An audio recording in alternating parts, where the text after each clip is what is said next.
El acompañante. Esa noche no entró a la casa.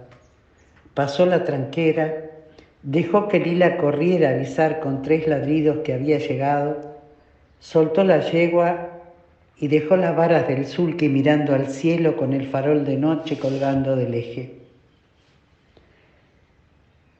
Solía hacer esto cuando venía del pueblo con unas ginebras de sobra, pero esa noche venía del trabajo. Más tarde que de costumbre, es verdad, pero seguramente no había resto de ginebra en ese retiro. A las 5 de la madrugada mi abuela ya preparaba el café para la familia y los peones.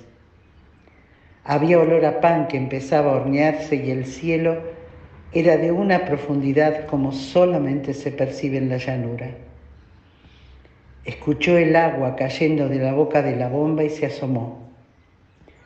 Guío se mojaba la cara y el cuello. Ella le alcanzó un repasador limpio y vio que ponía debajo del chorro helado una y otra vez el brillo de su cuchillo.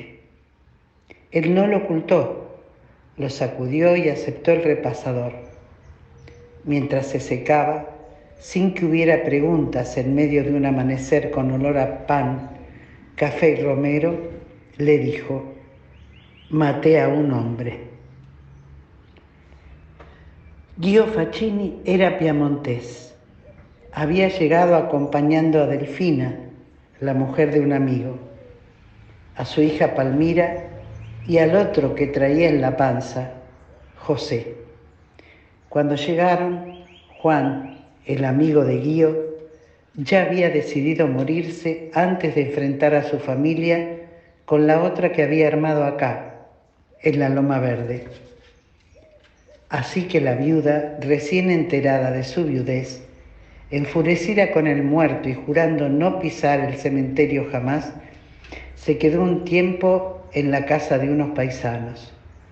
Tuvo al hijo que Juan le había hecho 6 meses antes en un viaje inesperado.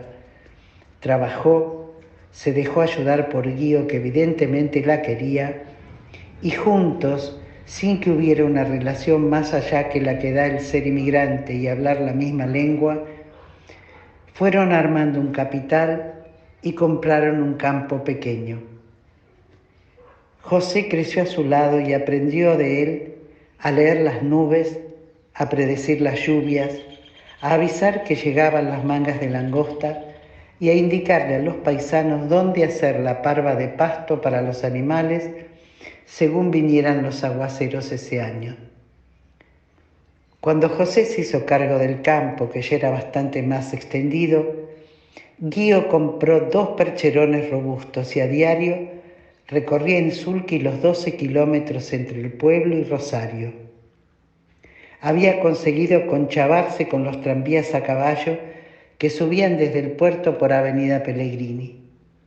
El caballo que tiraba el tranvía no soportaba el ascenso y Guido, con los 2 percherones, enganchaba el transporte y lo ayudaba, hasta Lén o hasta Buenos Aires, según lo cargado de pasajeros que estuviera.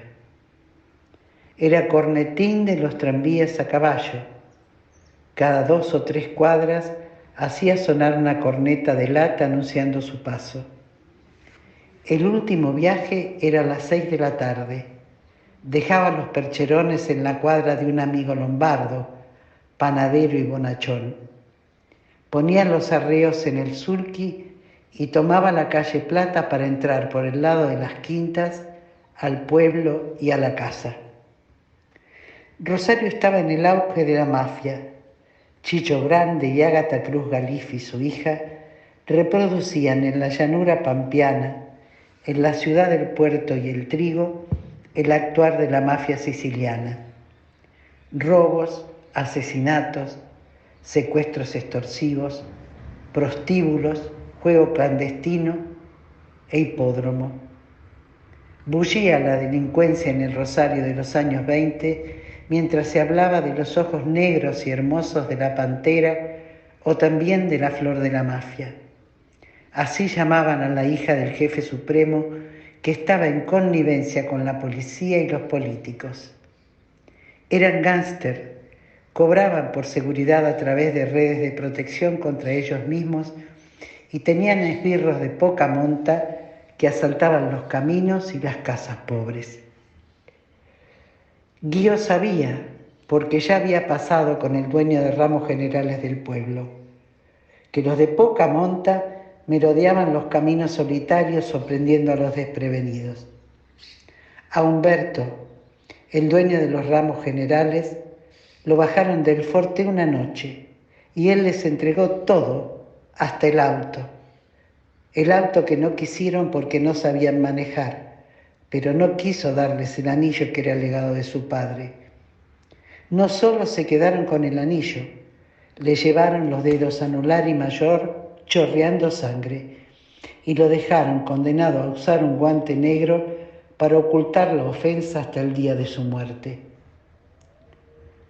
Guío no llevaba encima más que la faltriquera, el contabaco, una cajita de regaliz y el cuchillo que en el Piemonte usaba para faenar los cerdos.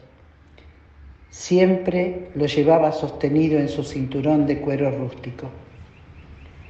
La noche que no entró a dormir en la casa, había tomado por la calle Plata cuando ya oscurecía. Lila, que lo había esperado todo el día, corría debajo del sulky y el farol, con la mecha apenas levantada, se balanceaba haciendo larga la sombra de los árboles sobre el pasto alto de las acequias. Ya entraba en la zona de las quintas cuando un hombre salió del oscuro y se abalanzó sobre el paso cansino de la yegua. Todo fue en un segundo. Nada le podían robar al cornetín de los tranvías, pero tampoco la honra de ser sorprendido y quizás muerto por un mafioso del sur. Nada menos que del sur, a él, honrado campesino piamontés. Con la misma velocidad que cortaba la yugular de los chanchos para que no sufrieran, pero esta vez sin piedad, su cuchillo se hundió en la carne del que lo asaltaba. Un destello breve del farol de noche contra el acero manchado y el ruido pesado sobre la tierra le indicaron que el peligro había pasado. No miró al caído, recogió el sombrero que había volado en la breve contienda, subió al sulky, le habló despacio a la yegua y dejó que Lila, la perra, se sentara a su lado. Maté a un hombre, dijo.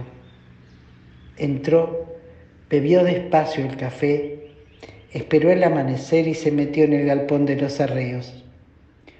Buscó bolsas y chala, descolgó un sombrero viejo y con un tubo de alguna cosa le hizo una boca al muñeco, a su futuro acompañante. Sabía que la mafia no atacaba sino cuando alguien iba solo. Él tendría compañía. De ida llevaba el muñeco de paja acostado a los pies.